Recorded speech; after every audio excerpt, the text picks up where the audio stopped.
এখানে 8-10 টুকরার মতো কাঁচা আম দিয়ে দিয়েছি। কাঁচা আম দেওয়ার পর আমি ভেজে রাখা চিংড়ি মাছগুলোকেও এর মধ্যে দিয়ে দিব।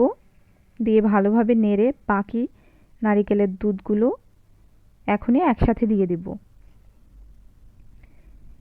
নারিকেলের দুধ দেওয়ার পরে ভালোভাবে নেড়ে মিশিয়ে নিয়ে এরপর আমি ঢেকে এটাকে রান্না করব 5 মিনিটের মতো।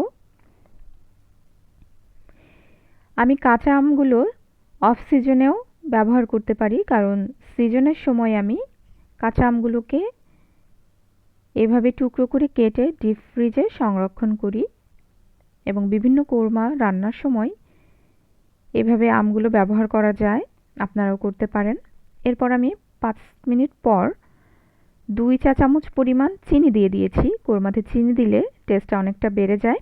এরপর আমি আরও 10 থেকে 15 মিনিটের মতো রান্না করে নিয়ে টেস্টটা বাড়ানোর জন্য অথবা ডেকোরেশনের জন্য আমি এখানে কাঁচামরিচ আর লাল মরিচ একসাথে দিয়ে দিলাম। এরপর আবার কিছুক্ষণ জাল করে তেল উপরে উঠে আসা পর্যন্ত রান্না করতে থাকবো। এরপর আমার রান্না হয়ে যাবে। এরপর আমি ডেকোরেশন করে নেব। আমার রেসিপি আপনাদের ভালো লাগলে আমার চ্যানেলটি সাবস্ক্রাইব করবেন প্লিজ। আজ এই পর্যন্ত।